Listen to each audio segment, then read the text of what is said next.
নমস্কার। বিকে শুভ্রা অফিসিয়াল এই চ্যানেল থেকে আপনাদের সকলকে আগাম দোলের শুভেচ্ছা জানাচ্ছি।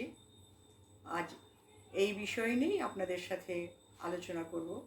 আজ আমাদের আলোচ্য বিষয়বস্তু হোলি। হোলি আমাদের সামনে আসছে।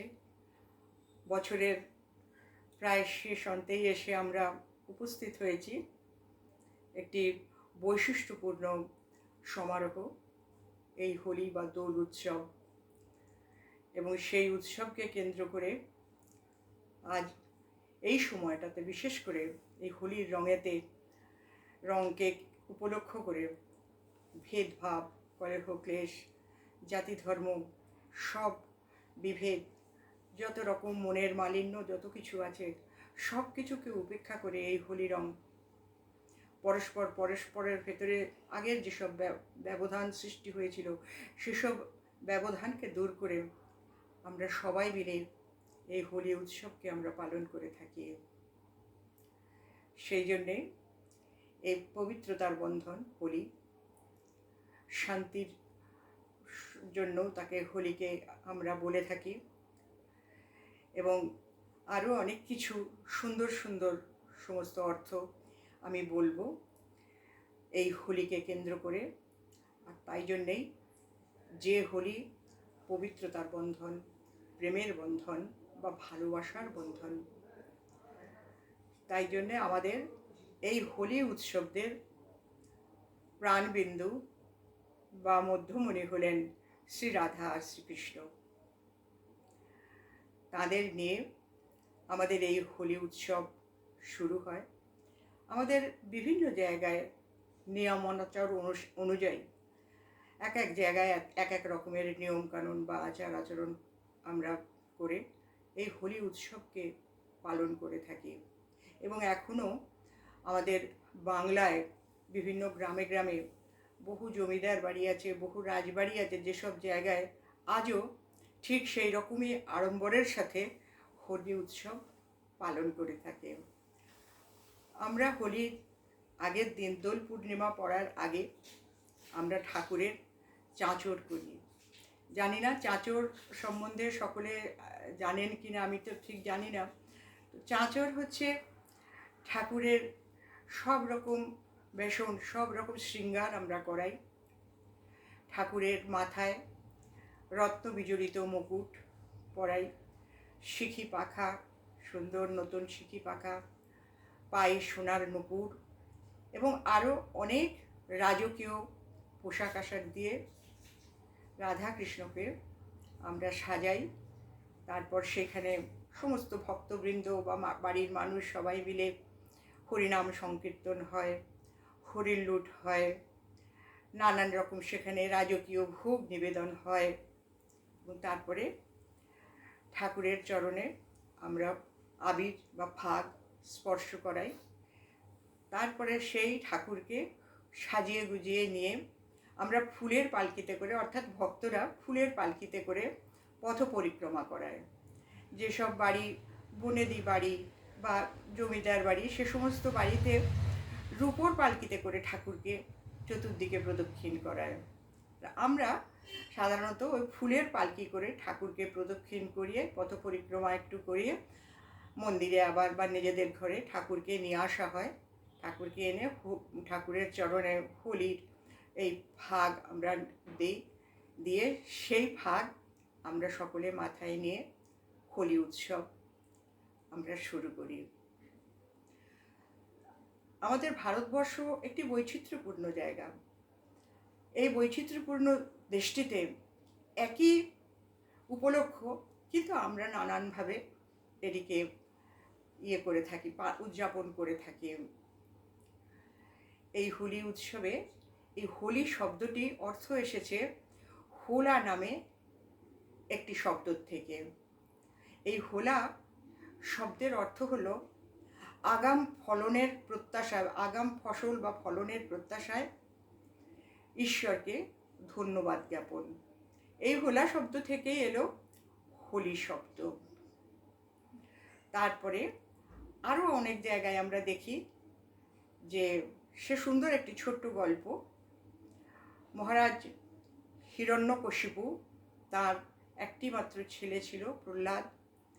যেহেতু হিরণ্যকশিপুর ব্রহ্মার বরেতে তিনি চির অমরত্ব লাভ করতে চেয়েছিলেন, তিনি বলেছিলেন, আমাকে সকালে, দুপুরে, রাত্রে, সন্ধে কোনো সময় কোনো অস্ত্রর দ্বারা কিংবা কোনো রকম কোনোভাবে হাতেও আমাকে কেউ মারতে পারবে না। তো সেই যেহেতু তিনি ব্রহ্মারকে করতেন, আরাধনা করতেন, কিন্তু তার একটিমাত্র সন্তান প্রহ্লাদ, সে কিন্তু ছিল বিষ্ণুর পরম ভক্ত। ছোট্টবেলা থেকে, বাল্যকাল থেকেই সে ছিল বিষ্ণুর পরম ভক্ত। বিষ্ণু বলতে বোঝাই আমরা যে চতুর্ভুজ বিষ্ণুকে দেখি, শঙ্খ চক্র গদা পদ্মধারী যে বিষ্ণুকে আমরা দেখি, সেটি হলো শ্রী লক্ষ্মী এবং শ্রী নারায়ণের একক একটি মূর্তিকে, একটি যুগলের একক মূর্তিকে শ্রী বিষ্ণু বলা হয়। তো সে বিষ্ণুর পরম ভক্ত ছিল বলে ছেলেটি, এই ছিল তার অপরাধ।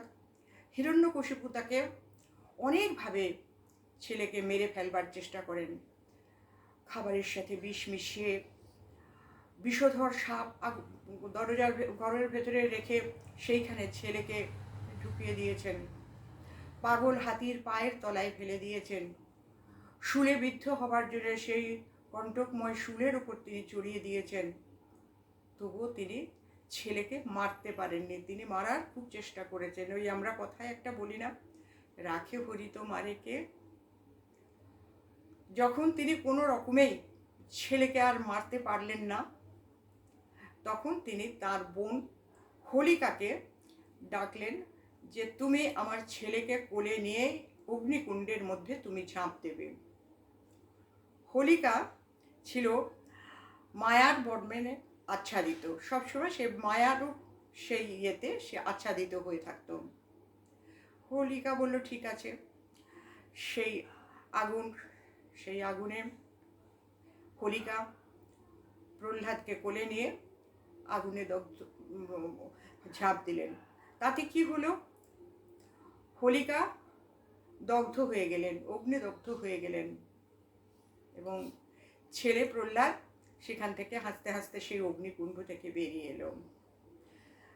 তখন হিরণ্যকশিপু ছেলেকে ডেকে বললেন, তুমি যে এত বিষ্ণু বিষ্ণু করো, এত যে তুমি বলো তুমি নারায়ণের এত বড় ভক্ত, তুমি দেখাতে পারবে যে নারায়ণ কোথায় থাকে, কোথায় তিনি আছেন কি নেই?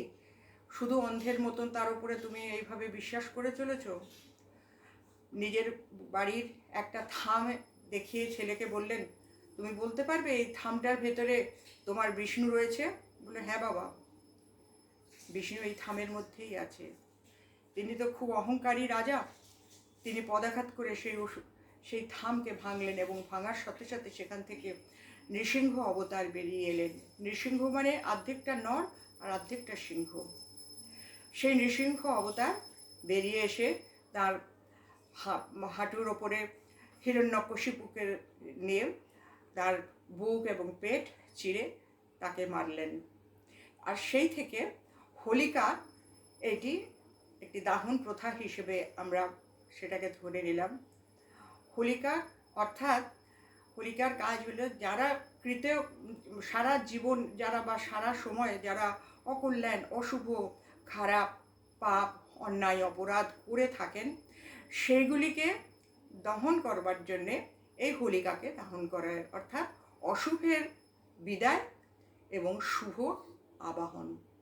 সেই জন্যে সেইখান থেকে এই হোলিকা এলো, এবং এই দোল পূর্ণিমাতে আমরা হোলিকা দাহন করে থাকি ঠিক এইসব কথা মনে করি। আবার কৃষ্ণকে, রাধা কৃষ্ণকে অনেকে এই হোল পূর্ণিমার সময় ঝুলনায় ঝুলিয়ে তাকে সকলকে দর্শন করতে দেয়। যার ভাগ্যে থাকে সেই ঝুলনায় ঝুলছেন শ্রী রাধা শ্রীকৃষ্ণ। ব্রহ্মবৈবর্ত পুরাণে নাকি কথিত আছে, ব্রাহ্মণ পণ্ডিত ওরা বলেন যে এই সময় ঝুলনায় যে রাধা কৃষ্ণকে দর্শন করেন, তিনি গোবিন্দ পুরুষোত্তমকে দর্শন করতে পারেন, এবং নিশ্চয়ভাবে তিনি বৈকুণ্ঠের মালিক হতে পারেন, অর্থাৎ বৈকুণ্ঠবাসী তিনি হতে পারেন।